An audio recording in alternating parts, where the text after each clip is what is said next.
اگر آپ کو کہا جائے کہ ایک ایسی کتاب ہے جس نے 1400 سال پہلے وہ باتیں لکھی تھیں جنہیں سائنس نے ابھی کھوجا ہے، تو کیا آپ یقین کریں گے؟ اگر آپ کو کوئی بتائے کہ سمندر کے گہرے اندھیرے میں کیا ہے بنا وہاں گئے، تو کیا آپ مانیں گے؟ یا پھر اگر آپ کو بتایا جائے کہ 1400 سال پہلے کسی نے برہمانڈ کے پھیلنے کی بات کی تھی جب کوئی ٹیلیسکوپ تک نہیں تھا، تو آپ کیا کہیں گے؟ امیجن کریے آپ ایک ایسے دور میں ہیں جب نہ تو کوئی نیوز چینل ہے، نہ سوشل میڈیا، نہ کوئی سیٹلائٹ امیج، پھر بھی کسی نے کہا کہ ایک ہاری ہوئی طاقت جلد ہی واپس اٹھ کھڑی ہوگی۔ کیا یہ ممکن ہے؟ قرآن میں روم کی ہار کے بارے میں لکھا گیا، اہل روم مغلوب ہو گئے نزدیک کے ملک میں، اور وہ مغلوب ہونے کے بعد عنقریب غالب آ جائیں گے چند ہی سال میں۔ پہلے بھی اور بعد میں بھی اللہ ہی کا حکم ہے۔ اس میں آیا ہے کہ روم ہار گیا ہے لیکن کچھ ہی سالوں میں وہ پھر سے جیت جائے گا۔ قرآن کی اس بات کو سن کر عرب کے لوگ بھی حیران تھے، بھلا جو طاقت بری طرح ہار چکی تھی وہ کیسے جیت سکتی تھی؟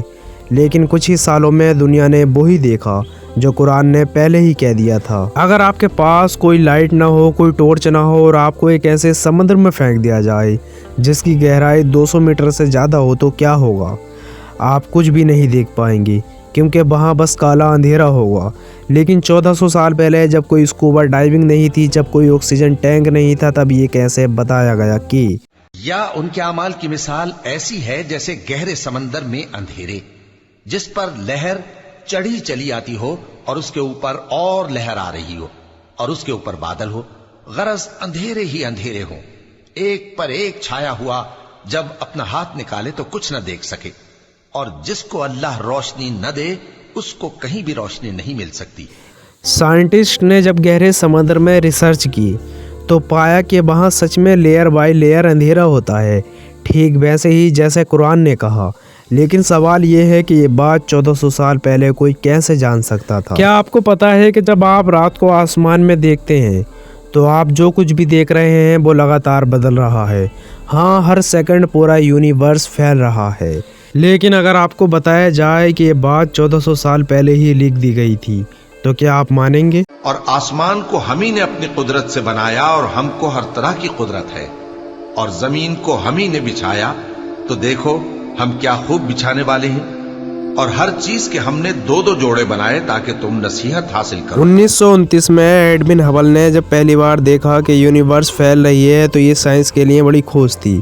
لیکن کیا آپ کو پتا ہے کہ یہ بات پہلے سے ہی قرآن میں لکھ دی گئی تھی؟ اگر آپ کو بتایا جائے کہ انسان جب ماں کے پیٹ میں ہوتا ہے تو وہ 3 الگ الگ چرنوں میں وکست ہوتا ہے، تو آپ کیا کہیں گے؟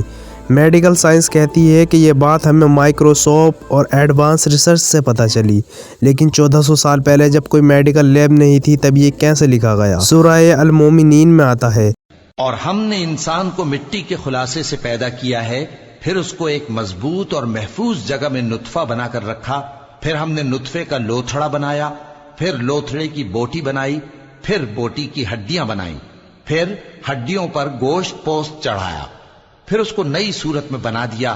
سو بڑا برکت والا ہے اللہ جو سب سے اچھا بنانے والا ہے۔ آج میڈیکل سائنس یہ کہتی ہے کہ بھرون 3 الگ الگ چرنوں میں وکست ہوتا ہے، لیکن یہ کیسے ممکن ہے کہ بنا کسی آدھونک ٹیکنالوجی کے یہ بات پہلے سے ہی لکھ دی گئی تھی؟ قرآن کوئی عام کتاب نہیں، یہ اللہ کی طرف سے انسانیت کے لیے سب سے بڑی رہنمائی ہے۔